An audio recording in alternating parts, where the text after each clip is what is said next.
Joining us now, he runs the Utah Hockey Club. Bill Armstrong, general manager, kind enough to hang out with us once again. Bill, how you doing? Hey, Bill. I'm doing great, guys. How you doing today? I'm good. You ready to get home off of this road trip? Well, we got to get a nice big win tonight in Montreal. Yes, sir. Yes, sir. It's an early puck drop too. 5 o'clock, right? Yeah. 5 o'clock. We're going to get at it. Montreal is such a great place to play. The history in the building. It's just the passion that the fans have. So it's going to be a great place to play tonight. Two good young teams going at it. So it's going to be a battle. Well, let's start where the starting's good. A 6-1 win on the road against the Penguins. Talk a little bit about that. Why did the offense get going so hard and so well, and how can you replicate it? Well, it's a great question. We got to put pucks and people at the net. I think the power play took off for us, and that helps out when we're starting putting some pucks in the net in the power play. And I think, overall, just our speed affected Pittsburgh. They couldn't hang with us, and we drew some penalties. We were able to take advantage of them. But a big thing is we can't be a perimeter team. We got to put people at the net. We got to put pucks at the net and constantly put volumes of shots on the net. So I think when we do that, opportunities arise for us, and we were able to put up the offense. Is sometimes that just a state of mind where, a lot of times you'll hear basketball coaches say, we're taking too many outside shots, get to the rim. And sometimes it clicks with players and sometimes it doesn't. Is it just kind of a mindset? Some nights guys are really attacking it and sometimes maybe not as much as they should?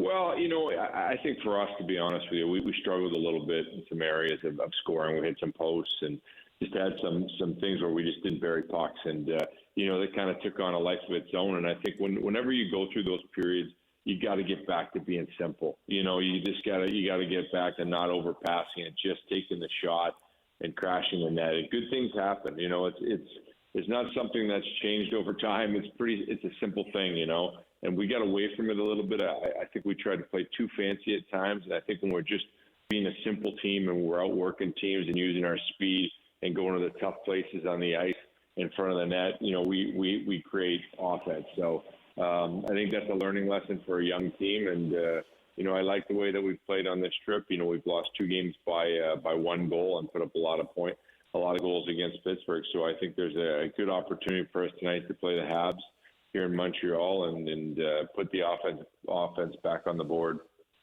Got to catch some of that game against Toronto, and just physicality, I thought came out extremely aggressive, looked really good, and Toronto, they're deadly. I was impressed by their physicality. They matched everything that you guys were throwing at them, and I felt actually okay coming out of that thing with a 3-2. And I know that in some sports, moral victories are a thing.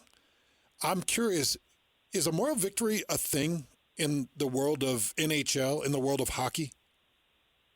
Yes and no. Listen, at the end of the day, we go into that game, sometimes playing the best teams in the league with young teams. We want to win. I think it's a measuring stick for us that, you can say, hey, listen, we're in the battle against every good team every night, But at the same time, when you're competitive like we are, even though we are a young team, we want to try and win. We want to try and walk out. So I think there's a little bit of a moral victory, but at the end of the day, you want to win. Our group is driven to win. Our young players want to win. And, it's not easy in the NHL to cross that threshold and be able to beat the big clubs in the NHL. That's tough. There's probably about 10 unbelievable teams in the National Hockey League that have a chance to win a cup, and when you go play those guys, you're measuring your team against there and you want to win. So I think that's a good team that we feel. I think that's a good thing that we feel the frustration when we lose against those clubs. We're close, but we're not close enough yet. I got to imagine it feels good in your position when you see a guy that you bring in and you develop and you coach him up the right way and he really starts to flourish. I want you to kind of talk us through the progression of Dylan Guenther, now leading the team with 4 power play goals.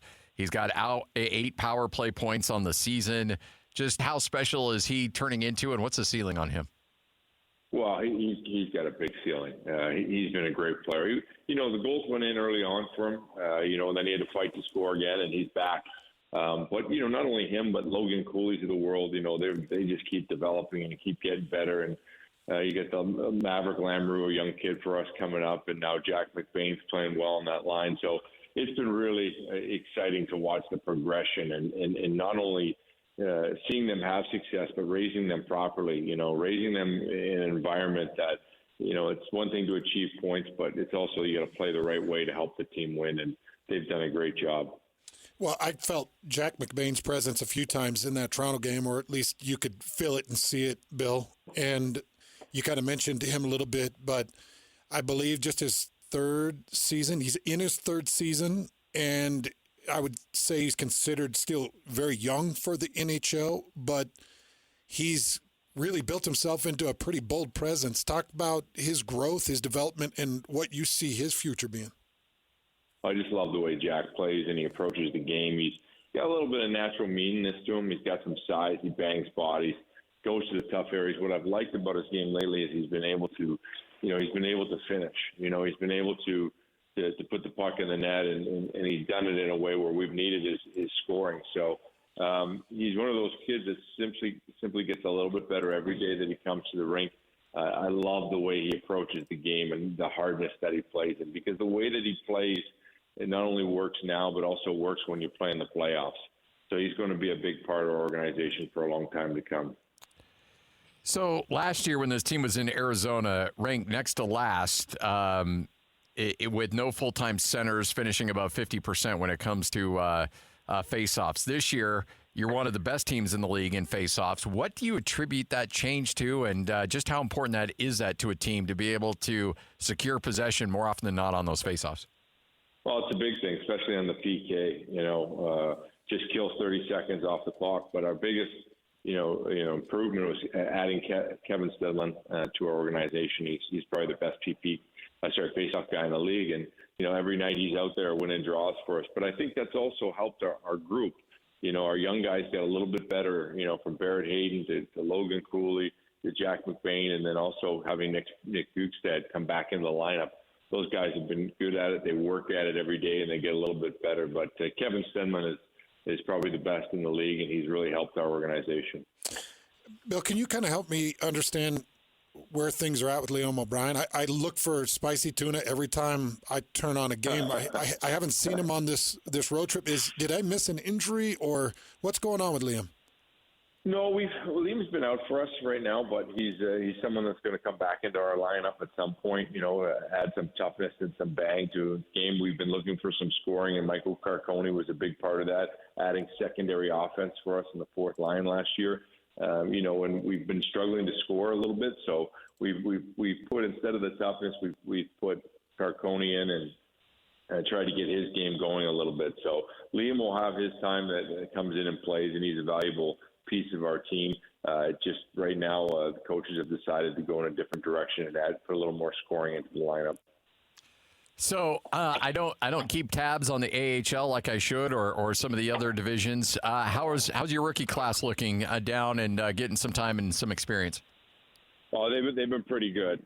Josh Jones just starting to take flight here, but he's really played well down there in the last few games. But also Artem Duda has been really, really good for us down there.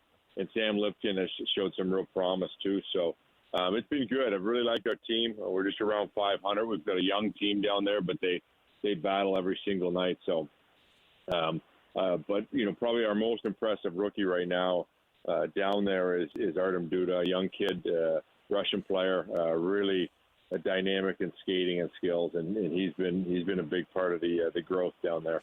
Bill, can I slide one more question in really quick? You got it. I just have noticed that this team does great in face-offs, and it feels like they're aggressive, they're bold, they get after things.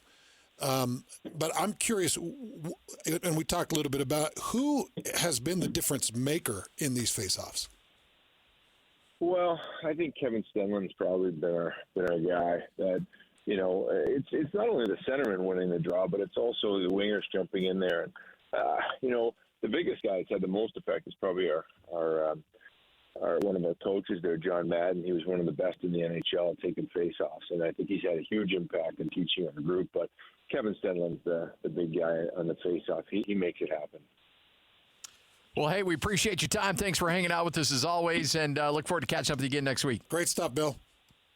Thanks, guys. Much appreciated. You got it. Bill Armstrong, general manager of the Utah Hockey Club, right here on 97.5 the KSL Sports Zone.